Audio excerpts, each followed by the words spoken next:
아멘. 오늘 기드온이 소명을 받는, 즉 하나님의 부르심을 받는 장면입니다. 우리는 지난 시간까지 기드온이 사사로 부름받기 직전 이스라엘의 상황이 어땠는지를 우리가 살펴볼 수 있었습니다. 지난 시간 1절 10절에서 미디안의 압제로 인해서 부르짖는 이스라엘 백성들의 간구를 들으시고 그들에게 하나님께서 사사를 보내신 것이 아니라 한 선자를 보내셔서 그들에게 하나님께서 말씀하신 바 그것이 무엇인지, 너에게 이러한 연유가 생긴 것이 무엇인지를 먼저 말씀으로 깨닫기를 소망하면서 사사 대신에 한 선자를 보냈다는 사실을 우리가 묵상한 바 있습니다. 이제 하나님께서 다시금 그들을 통해서 또 일하실 사사, 이제 말씀을 전한 이후에 사사를 그들에게 세우는 장면을 우리가 지금 읽었던 본문에서 우리에게 소개해 주고 있습니다.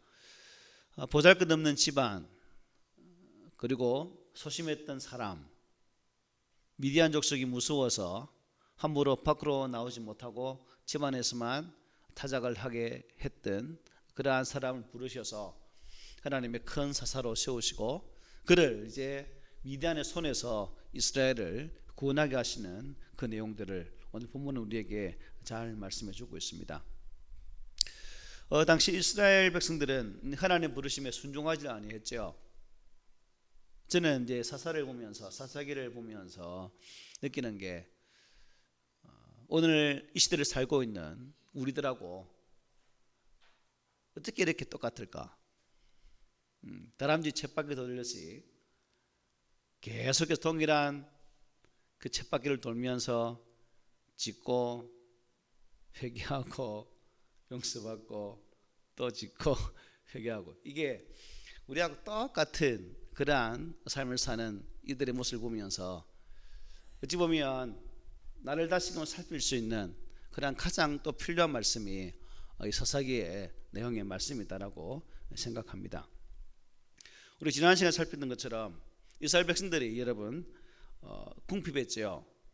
그들이 어려움을 당하니까 항상 사사기 그러는 것처럼 그래서야 다시금 하나님께 부르짖는 그들의 모습을 6절에서 소개한 바 있습니다. 그리고 하나님께서 아까 말씀드린 것처럼 사사 대신, 즉 구원자 대신에 대언자, 한 선자를 그들에게 보내셔서 하나님께서 말씀하시는 내용을 보게 됩니다. 그래서 하나님께서 이름 없는 한 선자를 통해서 이스라엘 자손들에게 하신 말씀의 핵심이 무엇이었습니까? 이 땅을 이스라엘에게 허락하신 분은 하나님이시고, 또한 학대 또한 허락하신 하나님께서 이제 이 학대 또한 거두게 하실 것이다 라는 것이 지난주에 살폈던 내용입니다.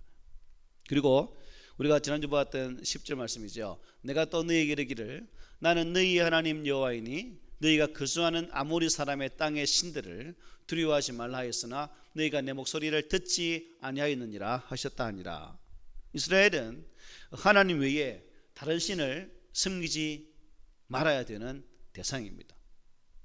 그럼에도 불구하고 그들은 가나안 땅에서 또한 주변의 여타 민족이 섬기는 우상들을 하나님 대신 성김을 통해서 그 우상 숭배에 빠지니까 하나님께서는 또 징벌로 그들에게 채찍으로 내리쳤다는 사실입니다.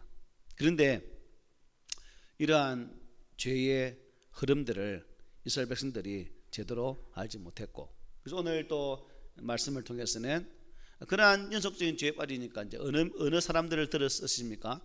미디안 사람들을 들어서 이스라엘 사람들을 괴롭혔다는 겁니다. 고통의 원인을 밝혀주신 하나님께서 또 오늘 11절에서 이렇게 말씀하죠. 여호와의 사자가 아비에셀 사람 요아스에게 속한 오브라에 이르러 상수리나무 아래에 앉으니라. 마침 요아스의 아들 기드온이 미디안 사람에게 알리지 아니하려 하여 밀을 포도주 틀에서 타작하더니라고 말합니다. 자, 여호와의 사자가 어디에요? 오브라라는 성에 와서 어디 아래요? 상수리 나무 아래에 앉았습니다. 그리고 그 성읍은 이제 므나세 지파가 분배받은 땅이기도 하죠. 그리고 그 성읍은 아비에셀에게 분배된 성읍이다라고 말합니다. 그리고 요셉의 아들 므낫세의 또한 증손자이기도 합니다. 그 성읍 현재 이름은 그 아들 요아스에게 속해 있다. 요아스는 결국 누구의 아버지인가요? 기드온의 아버지다라는 사실을 우리가 이 내용을 통해서 알 수가 있습니다.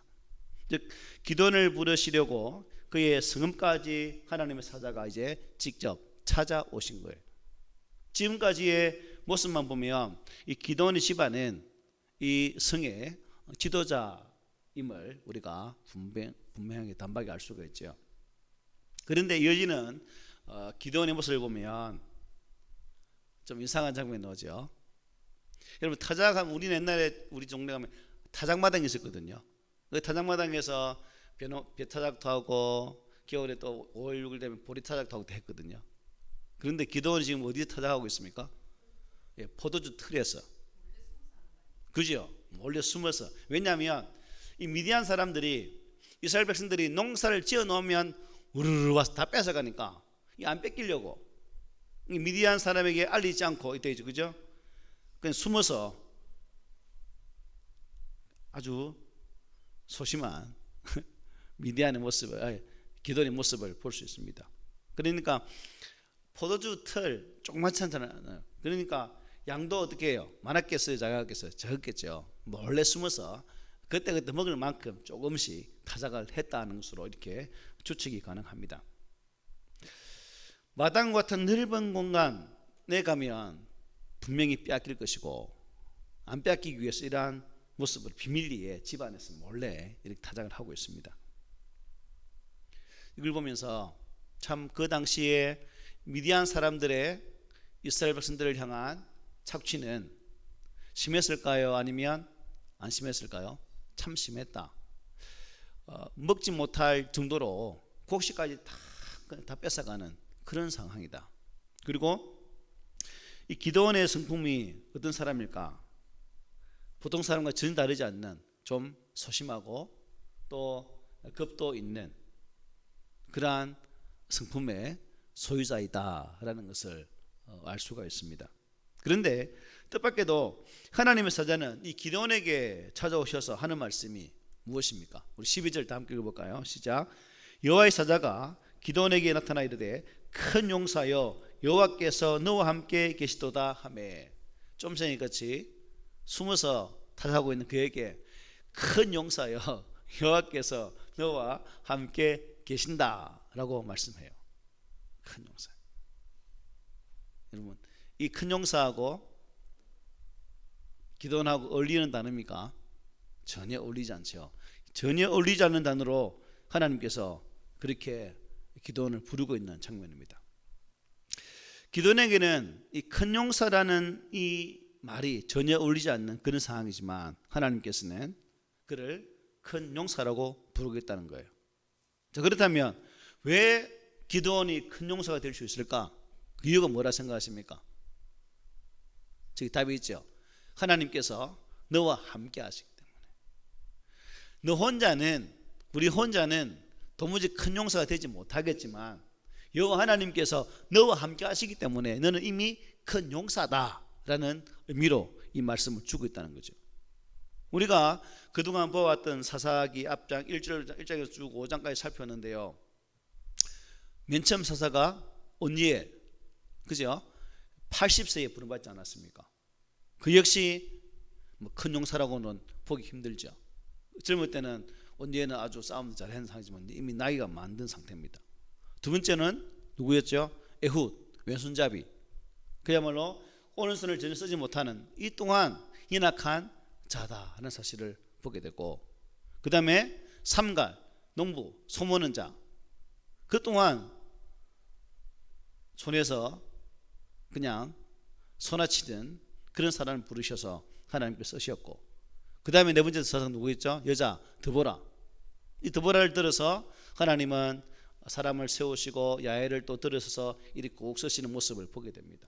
일련의 과정을 보면, 지금까지 있었던 사건을 보면 모든 부름받은 자들이 결코 위대하거나 훌륭하거나 힘이 장사하거나 그런 사람 전혀 없고 그야말로 다 약한 사람들이었습니다.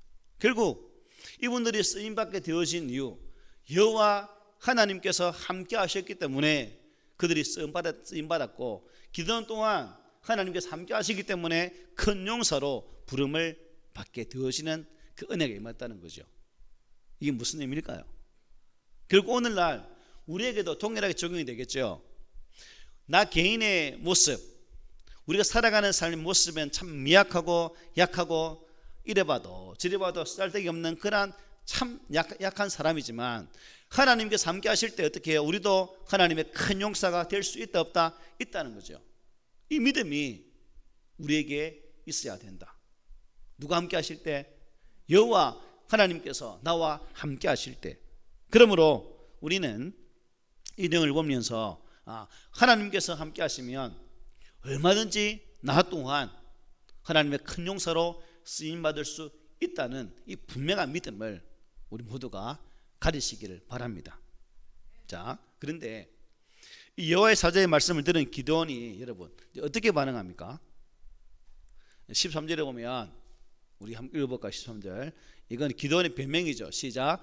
기드온이 그에게 대답하되 나의 주여 여호와께서 우리와 함께 계시면 어찌하여 이 모든 일이 우리에게 일어났나이까? 또 우리 조상들이 일찍이 우리에게 이르기를 여호와께서 우리를 애굽에서 올라오게 하신 것이 아니냐 한 그 모든 이적이 어디 있나이까? 이제 여호와께서 우리를 버리사 미디안의 손에 우리를 넘겨 주셨나이다 하니. 자, 해보니까 여호와의 사자의 말씀을 듣는 기드온이 반박을 하게 됩니다. 여기에서 나의 주여라는 표현은 상대방을 존칭한 의미이지 결코 기드온이 그 대화의 대상자가 하나님이라는 사실을 인정하고 부른 것이 아니에요. 그냥 지나가는 사람 정도로, 이때까지만 해도 이 사자가 하나님의 사자인 줄 몰랐던 거예요. 기드온은 그냥 지나간 나그네가 나에게 말하는 정도로 지금 이해하고 있는 거죠. 그래서 그의 말씀을 믿음으로 받지 못하게 되죠. 오히려 논쟁하려고 합니다. 반론을 막 쏟아내죠. 그래서 우리가 방금 보니까 당신의 말처럼 하나님께서 우리와 함께 계시면 어떻게 이 모든 일이 우리에게 일어날 수 있느냐. 지금 이 일이 일어나게 된 이유가 왜냐? 하나님 함께 한다면 안 일어나야 되는데 왜 일어납니까? 라고 지금 우리에게 일어났나이까 라고 하죠. 그리고 두 번째, 우리 조상들이 한 말씀이 있습니다. 우리 조상들이 말하기를 하나님께서 우리를 애굽 땅에서 인도해 내셨고 기적을 베푸시는데 그 기적을 이루신 하나님이 지금 어디 있느냐? 어디 있습니까? 라고 묻는 거예요. 마찬가지로 지금 우리가 이 미디안 손에 넘겨져 고생하고 있는 것은 하나님께서 우리를 넘겨주셨나요? 즉 우리를 버리신 게 아닙니까? 라고 반박을 하고 있는 거죠. 철저하게 하나님 부르심 앞에 어떻게 해요? 쓸데없는 소리 하지 마십시오. 하나님 살아계시면, 하나님 우리 조상들 인도해 주셨다면, 하나님 지금도 우리와 함께 한다면 우리 모양이 요 모양이겠습니까? 도무지 아니에요 라고 지금 뻗대고 있는 장면입니다. 어찌 보면 이 기드온의 이 반론이 기드온 자신의 생각일 수도 있겠지만 아마도 그 당시 이스라엘 백성들이 가지고 있었던 보편적인 또 그러한 아마 사고 방식 중에 한 가지였을 것으로도 추론이 충분히 가능하죠. 그래서 하나님께서는 이것에 앞서서 그들에게 사사 대신에 이것을 깨닫게 하기 위해서 뭘 보내주셨대요? 10절에서 한 선자를 그들에게 보내주셨다는 겁니다. 우리 10절을 한번 읽어볼까요? 시작. 내가 또 너희에게 이르기를 나는 너희 하나님 여호와이니 너희가 거주하는 아모리 사람의 땅의 신들을 두려워하지 말라 했으나 너희가 내 목소리를 듣지 아니하였느니라 하셨다 하니라. 야, 너희들의 고통이 어디 있는데 너희들이 내 말을 듣지 않고 우상을 섬긴 결과가 이 모양 아니냐. 이것을 깨달아라 라고 말씀을 주는 거예요. 그럼에도 불구하고 그들은 이 사실을 전혀 깨달았다 깨닫지 못했다 깨닫지를 못했다는 겁니다. 회개하기는커녕 어떻게 해요? 하나님을 지금 원망하고 있는 그런 상황 아닙니까? 우리가 성경을 보면 하나님은 여러 곳에서 이스라엘 백성들에게 경고를 주고 있습니다.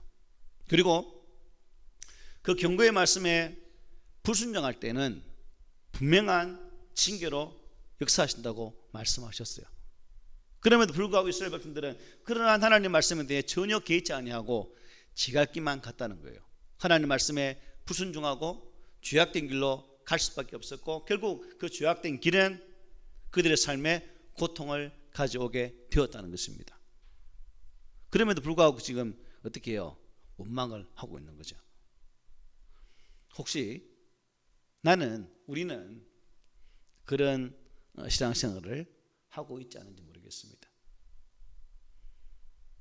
하나님, 나름대로 신앙생활 열심히 하고 있는데 왜 이래요? 나는 내 딴에는 열심히 하고 있는데 왜 이렇게 힘들어요? 하나님, 내 딴에는 진짜 잘 봉사한다고 생각하는데 왜 내가 이렇게 고통 가운데 거해야 됩니까? 하나님 살아계시면, 하나님 지금도 계시면 나와 함께 하시는 그 내용들을 한번 보여주십시오. 진짜 계십니까? 라고 기도원처럼 이렇게 원망할 수도 있다는 거예요. 그래도 우리는 이 기도원의 모습을 통해서 또 누굴 보아야 돼요? 나를 보아야 되죠. 나는 과연 하나님의 은혜를 받은 자로서 또한 하나님 앞에 은혜 받고 있지만 그것을 알지 못하고 기도원처럼 원망만 불평만 쏟아내는 그러한 자는 아닌가 한번 살펴보자는 겁니다. 이제 이러한 기도원의 반론을 통해서 우리는 아직 하나님께 대한 그 어떤 믿음도 소명도 전혀 준비되지 못하고 있는 기도원의 모습을 보게 되죠. 전혀 준비되지 못한 그야말로 아주 평범한 그런 사람이었다는 사실을 보게 됩니다.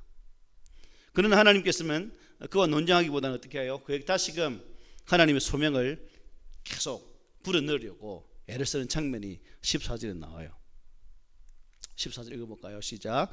여호와께서 그를 향하여 이르시되 너는 가서 이 너의 힘으로 이스라엘을 미디안의 손에서 구원하라. 내가 너를 보낸 것이 아니냐 하시니라.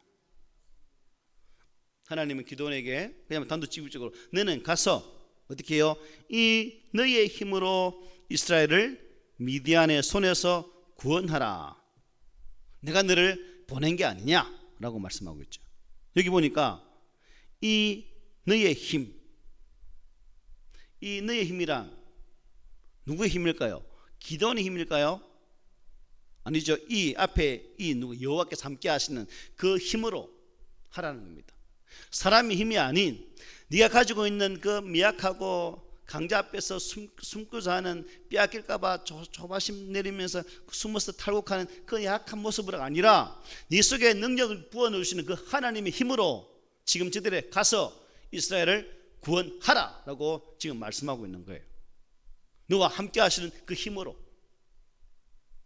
우리도 이 하나님의 힘으로 우리의 삶의 자리에서 주의를 감당하는 성도가 되어야 된다는 겁니다. 우리 하나님은 사람을 세우실 때 여러분 그냥 사람만 세우시는 분이 아니라 그 사람을 세우실 때 그 자에게 반드시 그 일을 행할 수 있도록 힘과 능력을 주신다는 거예요. 믿습니까 여러분? 우리가 무슨 일을 할 때 교회 일을 한다든가 할 때 항상 우리의 비명은 뭡니까? 나가 안 됩니다. 내보다 저 사람 시켜서요. 목사님 눈이 어디 됐습니까? 저 사람 내가 어떻게 한다고 뭐 이렇게 하잖아요. 하다 보면 하대요 안 해도요 다 하게 돼 있다니까요. 왜냐하면 일을 맡긴 만큼 하나님께서 그 일에 대한 지혜를 주시고 일을 감당할 수 있는 능력도 주신다는 거예요. 우리가 이것을 믿고 해야 되는데 기도원도 마찬가지죠. 그런데 우리가 이 소명 앞에 계속 핑계로 그렇게 반응한다는 겁니다. 모세도 그랬죠. 모세도 하나님 나는 말을 못해요. 말 못한 내가 어떻게 해? 이 부름받은 사람들이 대부분 첫 소명의 때에 하나님 앞에 아이고 나는 아니되옵니다 라고 대답하는 모습을 우리가 많이 볼 수가 있습니다. 비록 좋은 왕은 아니지만 이스라엘 1대 왕 사울도 마찬가지잖아요. 사울 왕도 마찬가지잖아요. 아이고 내가 어떻게 처음에 겸손했지만 나중에는 교만함으로 하나님께 떠나는 그러한 일을 벌이고 말았습니다. 어쨌든 하나님께서 사명자를 세우실 때는, 또 우리를 부르실 때는 그 사명에 대한 소망의 힘을 주시고 지혜도 주시고 능력도 주신다는 사실을 꼭 기억했으면 좋겠습니다. 이 하나님의 명령에 기도는 이제 어떻게 해요? 생각보다는 이상하잖아요. 이렇게 흘러가면 안 되는데, 고객님 당황했어요. 그런 식으로 당황하고 있는 거죠 지금. 그래서 어떻게 둘러댑니까? 15절에 이제 기도원이 둘러대는 내용 한번 보십시오. 이게 15절입니다. 5절이 아니고. 시작. 그러나 기도원이 그에게 대답하되, 오 주여, 내가 무엇으로 이스라엘을 구원하리까? 보소서, 나의 집은 므낫세 중에 극히 약하고 나는 내 아버지 집에서 가장 작은 자니이다 하니. 집안 배경, 아이고 우리 집은요 므낫세 중에서 제일 약해요. 하나님, 나는요 내 아버지 집에서 가장 작아요. 그래서 안 돼요. 안 돼. 지금 보십시오. 내가 미디안 무서워가지고 이 포도주 틀에서 이 탈곡하는 모습 못 봅니까? 아유, 나는 안 됩니다 라고 말하고 있는 부분입니다. 그런데 하나님은 포기하지 않으시죠. 하나님 다시 한 번 더 내가 반드시 나와 함께 할 수 있다라고 말씀합니다. 16절 시작. 여호와께서 그에게 이르시되 내가 반드시 너와 함께 하리니 네가 미디안 사람 치기를 한 사람을 치듯 하리라 하시니라. 아멘. 하나님은 누구보다도 기도를 잘 아세요. 그럴 만한 능력이 없는 것도 다 아십니다. 그러나 내가 너와 함께 하기만 하면 내가 미디안 사람 치기를 어떻게 해요 여러분? 한 사람을 치는 것처럼 그렇게 할 수 있다라고 약속을 주는 거예요. 미디안 족속이 이 이스라엘 백성이 사는 그 땅에 메뚜기 떼처럼 들어왔잖아요. 훅 들어와서 다 악하게 먹는 것처럼. 그 메뚜기 떼처럼 많은 그 사람들을 어떻게 해요? 한 사람을 죽이는 것처럼 그렇게 해주게 해주겠다라고 하나님이 약속을 주고 있는 거예요. 여러분, 여기서 보면서 하나님은 사람을 부르실 때 그냥 부르시지 않습니다. 그죠? 사명과 함께 아까 말했죠. 무엇도 주신다? 능력도 주신다라는 사실을 분명히 말씀하고 있습니다. 여호수아가 누구를 이어서 이스라엘 백성의 지도자가 됩니까? 모세를 이어서 지도자가 됩니다. 위대한 영도자 모세, 그에 비하면 여호수아는 그에게 수종들던 그야말로 그 쉽게 말하면 그 밑에서 이렇게 돕는 자였잖아요. 그러니까 자신의 입장에서는 이 가나안 땅을 점령하는 이 전쟁에 도저히 자신이 없는 거죠. 그때는 여호수아 1장 9절에서 이렇게 말하잖아요. 강하고 담대하라. 두려워하지 말며 놀라지 말라. 내가 어디로 가든지 내 하나님 여호와가 너와 함께하느니라. 이 말씀에 의지해서 여호수아는 여리고도 점령하고 그 외에 또 가나안 땅을 점점 점령해 가면서 하나님께 약속하신 그 땅을 차지하는 전쟁을 선두에서 지휘하는 그런 일들을 감당하게 되죠. 바울사도 보십시오, 여러분. 바울사도 우리가 보면 일반 예수를 잘 믿는 사람들이 보면 바울이 진정한 복음 사도로 쓰임 받을 시작했을 때 아니죠. 자신은 마찬가지입니다. 하나님의 입장에서 보면 핍박자였고 또한 많은 사람들을 괴롭게 했던 그의 생각 속에 과연 내가 하나님 사도인가? 라고 생각해 보면 아닐 것인데, 그런데 사도 바울은 모든 사회 감당에 있어서 이 핍박자 또한 사람들을 괴롭히던 내가 이렇게 쓰임받는 이유가 무엇일까? 라고 했을 때 모두가 하나님의 은혜라고 그는 고백합니다. 이 빌립보서 4장 11절 13절에 이렇게 고백합니다. 내가 궁핍함으로 말하는 것이 아니니라. 어떠한 형편에서든지 나는 자족하기를 배웠노니 나는 빛에 처할 줄도 알고 풍부에 처할 줄도 알아. 모든 일에 곧 배부름과 배고픔과 풍부와 궁핍에도 처할 줄을 아는 체의 비결을 배우노라. 내게 능력 주시는 자 안에서 내가 모든 것을 할 수 있느니라고 바울은 고백했습니다. 에베소서 3장 7절 9절을 고백합니다. 이 복음을 위하여 그의 능력이 역사하시는 대로 내게 주신 하나님의 은혜의 선물을 따라 내가 일꾼이 되었노라. 모든 성도 중에 지극히 작은 자보다 더 작은 나에게 이 은혜를 주신 것은 측량할 수 없는 그리스도의 풍성함을 이방인에게 지나게 하시고 영원부터 만물을 창조하신 하나님 속에 감추어졌던 비밀의 경륜이 어떠한 것을 드러내게 하려 하십니다. 핍박자인 그를 세워서 전조로 만든 것은 그 하나님의 경륜들을 이 땅에 나타나게 하기 위해서 그가 부름받았다라고 이렇게 고백하고 있어요.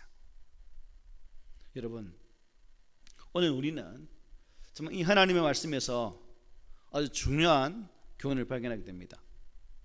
하나님께 쓰이지 못할 사람은 한 사람도 없다는 거죠. 누구나 그 쓰일 수 있다.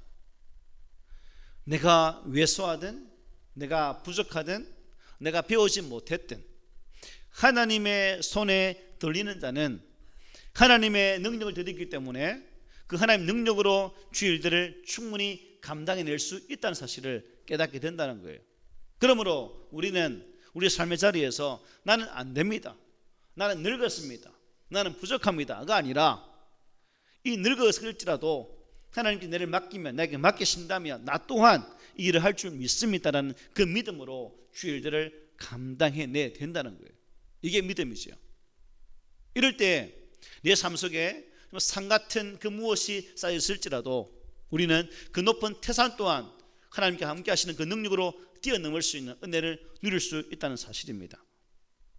하나님은 참 소심하고 부족하게 보이는 이 기드온을 내가 너와 함께함으로 너는 큰 용사라고 선포해 주셨습니다.